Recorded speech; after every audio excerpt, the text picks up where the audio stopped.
लेकिन कोई बाहरी खतरे पर सवाल बवाल न करे, इसलिए ये बिल लाया जा रहा है।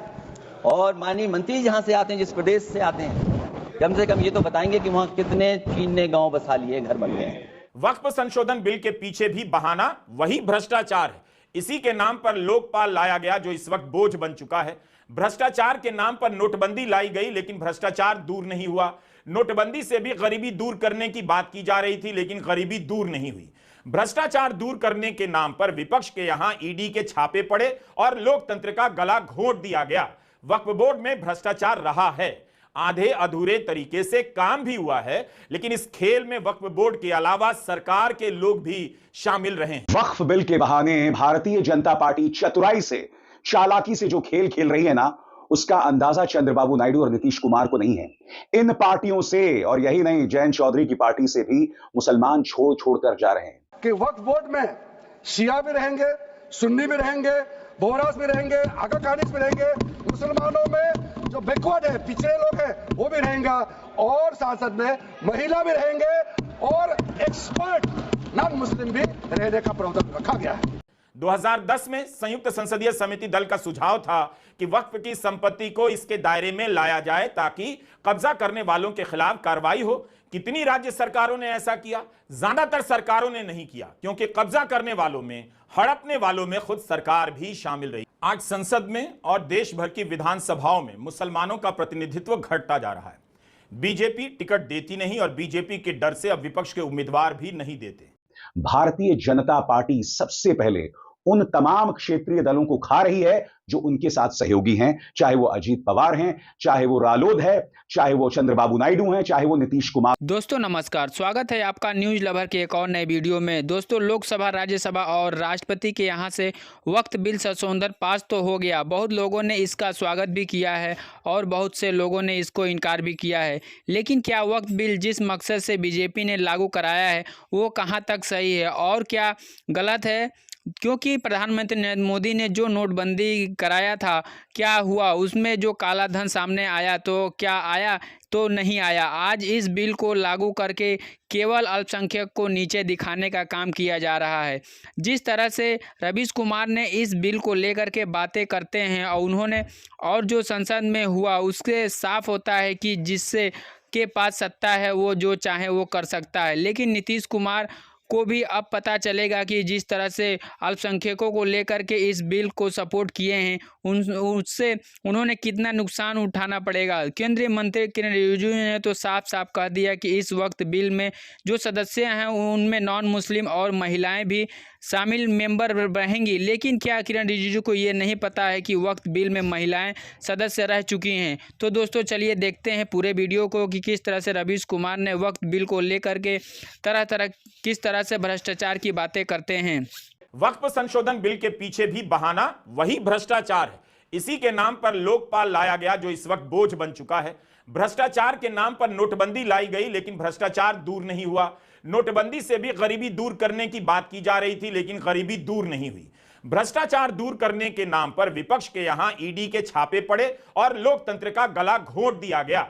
वक्फ बोर्ड में भ्रष्टाचार रहा है, आधे अधूरे तरीके से काम भी हुआ है, लेकिन इस खेल में वक्फ बोर्ड के अलावा सरकार के लोग भी शामिल रहे हैं। सच्चर कमेटी ने अपनी रिपोर्ट में लिखा है कि वक्फ संपत्तियों पर अतिक्रमण केवल निजी व्यक्तियों द्वारा नहीं किया जाता, बल्कि समिति ने यह भी देखा है कि देश भर में सरकार और उनके विभाग इन्हें अधिग्रहित कर लेते हैं। जब सरकार ऐसा करती है तो इससे प्राइवेट पार्टियों का भी हौसला बढ़ता है। सरकार के अलावा लोगों ने भी कब्जा किया और इसे लेकर कोर्ट में मुकदमे भी चल रहे हैं। लेकिन नए संशोधन बिल से क्या मुकदमे कम हो जाएंगे? भारत में अभी कौन सा ऐसा कानून बन गया है, जरा बताइए, जिससे मुकदमे कम हो जाते हैं? कोर्ट से जीत जाने के बाद भी वक्फ की संपत्ति वापस नहीं की जाती है। पब्लिक प्रेमाइस एक्ट 1971 के तहत जमीन पर कब्जा करना अपराध है। 2010 में संयुक्त संसदीय समिति दल का सुझाव था कि वक्फ की संपत्ति को इसके दायरे में लाया जाए ताकि कब्जा करने वालों के खिलाफ कार्रवाई हो। कितनी राज्य सरकारों ने ऐसा किया? ज्यादातर सरकारों ने नहीं किया, क्योंकि कब्जा करने वालों में, हड़पने वालों में खुद सरकार भी शामिल रही है। वक्फ संशोधन बिल पेश करते समय किरण रिजिजू ने जोर देकर कहा कि जो संपत्ति पहले से पंजीकृत है उस पर नया कानून लागू नहीं होगा, लेकिन इसमें एक शर्त है, अगर वह विवादित नहीं है तब। यह साफ नहीं हुआ कि अगर कोई उस पुरानी संपत्ति को लेकर विवाद खड़ा कर देगा तो कौन सा कानून लागू होगा। नए नए दावे होंगे, कलेक्टर रोज सुनवाई करेगा, फैसला करेगा और एक समुदाय को बेचैनियों में लगातार जकड़ा जाएगा। 1991 में उपासना स्थल कानून आया कि 15 अगस्त 1947 तक किसी भी धार्मिक स्थल की जो स्थिति रही है वही रहेगी, लेकिन अब इसे भी अलग दरवाजे से चुनौती दी जा रही है। इस कानून के होते हुए पूर्व चीफ जस्टिस डी.वाई. चंद्रचूड़ ने ज्ञानवापी मस्जिद के सर्वे का काम नहीं रोका। ज्ञानवापी के सर्वे के आदेश देते हुए चंद्रचूड़ ने कहा कि अगर उपासना स्थल में परिवर्तन करने की चेष्टा ना हो तो यह कानून 15 अगस्त 1947 के दिन किसी उपासना स्थल के स्टेटस की जांच करने से मना नहीं करता। सुप्रीम कोर्ट में इस एक्ट को लेकर सुनवाई चल रही है। अगर इसमें रियायत दे दी गई तो देश में हर जिले में संभल की तरह मस्जिदों के नीचे मंदिर खोजे जाने की अंतहीन राजनीति शुरू होगी और आपके बच्चे लंबे समय तक इसी में उलझे रहेंगे। क्या बीजेपी खुद 1991 के इस कानून को पूरी तरह स्वीकार करती है? इस तरह के मामले में वीडियो को लंबा होना ही होगा। इसे आप रील बनाकर नहीं समझा सकते। जब भी मामला जमीन का हो हमेशा संदेह करना चाहिए, सवाल करना चाहिए। जिस देश में सरकार जमीन का सर्वे नहीं करा पाती है कि जनता कहीं नाराज ना हो जाए, उस देश में अचानक मुसलमानों की अपनी जमीन या संपत्ति से वक्फ की हुई जमीन को लेकर इतनी बेचैनी क्यों है? उनका भला करने के लिए कृषि कानूनों को भी तो किसानों की भलाई के नाम पर लाया गया, मगर किसान तुरंत खेल समझ गए। 2 साल तक सड़क पर रहे, जब तक एकजुट रहे कृषि कानूनों का दोबारा नाम इस सरकार ने नहीं लिया और जब बिखर गए तो उन्हें आंदोलन स्थल से उजाड़ दिया गया। कृषि कानून के समय भी सरकार यही सब दावा करती थी। नए नए किसान नेता खड़े कर देती थी जो कृषि कानून का समर्थन करने लग जाते थे। जब पूछा जाता था कि कृषि कानून बनाने से पहले किस किसान संगठन और नेता से बात की गई तो सरकार नए नए किसान संगठनों के नेताओं को सामने लाती थी। अब उसी पैटर्न पर किरण रिजिजू सदन में दावा कर रहे हैं कि मुसलमान भी बड़ी संख्या में केंद्र सरकार के बनाए वक्फ बिल का समर्थन कर रहे हैं। तो मुस्लिम डेलीगेशन मेरे घर में आ रहे हैं, स्वागत कर रहे हैं इस बिल को, उसका भी नजारा आप लोग देख लीजिए। आपका सोच बदल जाएगा। आपको नहीं मालूम मुसलमानों में कितना भयंकर समर्थन कर रहा है इस बिल को लेकर के, आप लोग को मालूम ही नहीं है। करंट अंदर में गरीब मुसलमानों का तो संदेश बार बार आ रहा है कि जल्दी पास कीजिए इस बिल में। गरीब मुसलमानों का तो संदेश बार बार आ रहा है कि जल्दी पास कीजिए इस बिल को। केंद्रीय मंत्री ने इस बात को नोट ही नहीं किया कि देश में कितने मुस्लिम संगठनों ने वक्फ बिल का विरोध किया है। जिस दिन लोकसभा में वक्फ संशोधन बिल पेश कर रहे थे उसी दिन उसी से थोड़ी दूर पर प्रेस क्लब में मुस्लिम पर्सनल लॉ बोर्ड की प्रेस कॉन्फ्रेंस चल रही थी और संशोधन बिल का विरोध किया जा रहा था। बिहार समेत देश के कई बड़े मुस्लिम संगठनों ने विरोध किया। बस वे इसके समर्थन में अपने घर आकर बधाई देने वाले देश भर के मुसलमानों की बधाई बताने लग गए। किरण रिजिजू ने कहा कि गरीब मुसलमान भी समर्थन कर रहा है। गरीब मुसलमानों ने कब वक्फ बिल का ड्राफ्ट पढ़ लिया और कब समर्थन कर दिया? क्या पोस्ट कार्ड लिखकर समर्थन जता रहे हैं? 2023 में सर सरकार 24 में आई, ये खुद 24 के बीच में इन्होंने अपना बिल लाया। 23 सन के वर्ष में 4 बार माइनॉरिटी अफेयर्स कमेटी की बैठक हुई। मुंबई में हुई 13 जुलाई, दिल्ली में हुई 21 जुलाई को, लखनऊ में हुआ 24 जुलाई को, दिल्ली में 2 बार हुआ 20 सितंबर और 7 नवंबर को।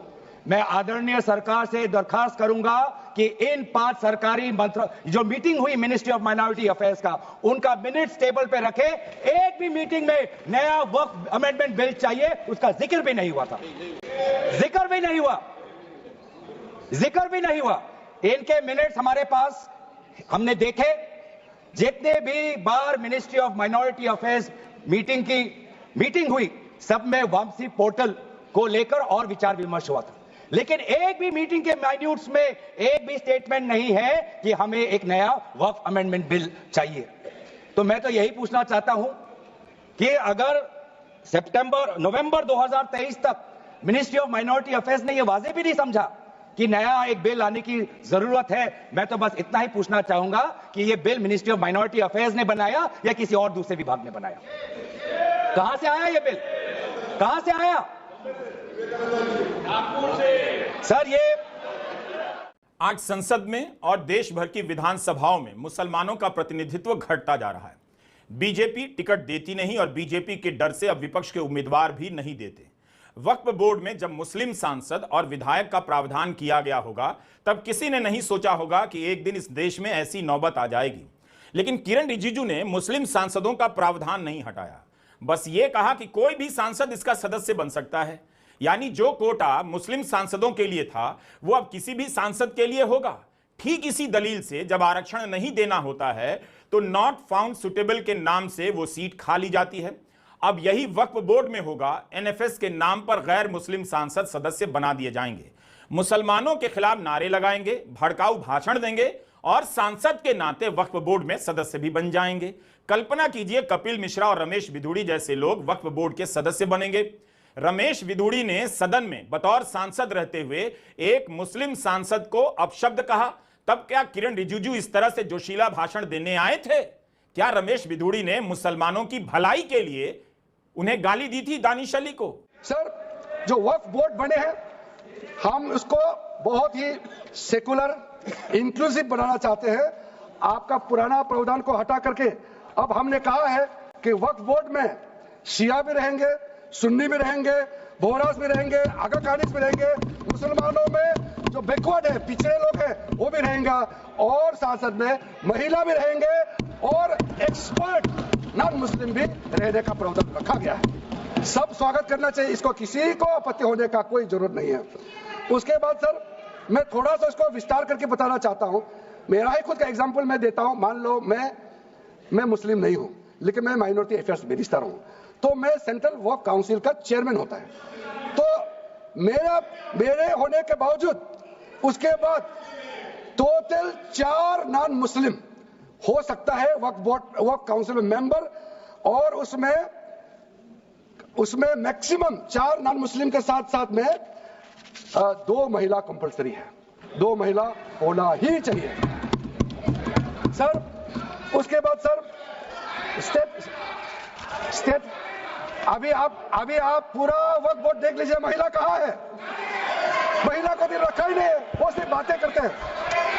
दोस्तों आपने पूरे वीडियो को देखा और देखने के बाद आपको अपनी पर्सनल राय क्या है वक्फ बिल को लेकर के नीचे कमेंट बॉक्स में ज़रूर लिखें, और बीजेपी जिस मकसद से इस बिल को लागू कराया है ये भी आप लिख सकते हैं, क्योंकि 1947 के बाद से जो मंदिरों और मस्जिदों का जो स्वरूप था उसे न बदला जाए ऐसा प्रावधान संविधान में वर्जित किया गया। लेकिन फिर भी बाबरी मस्जिद को तो छोड़ दिया जाए, लेकिन क्या ज्ञानवापी मस्जिद को लेकर के जिस तरह से बयान आया और जिस तरह से उस पर कार्रवाई हुई और अल्पसंख्यकों को मस्जिद और मदरसों को और उनके जो मज़ारे हैं उसको लेकर के तरह तरह के वाद विवाद आए दिन खड़े होते रहे हैं। क्या भारत में इस अब केवल जाति के नाम पर विभाजन करने का तो काम नहीं हो रहा है? अगर ऐसा होता है तो अंग्रेज़ों से लड़ने के लिए मुसलमानों ने भी बराबर हिस्सा लिया था। इतिहास गवाह है कि जो आज हिंदू संगठन हिंदुत्व की दावा कर रहे हैं उस समय भी ये लोग पीछे ही थे। दोस्तों इस समय भारत की तरक्की की ज़रूरत है, क्योंकि अमेरिका आए दिन हमको नीचा दिखा रहा है। दोस्तों आपकी अपनी विचार क्या कहती है उस पे भी गौर करें। तो दोस्तों आज के लिए बस इतना ही। नमस्कार, सलाम और सत श्री अकाल। फिर मिलते हैं, तब तक के लिए आपका दिन शुभ हो। खुदा हाफिज़।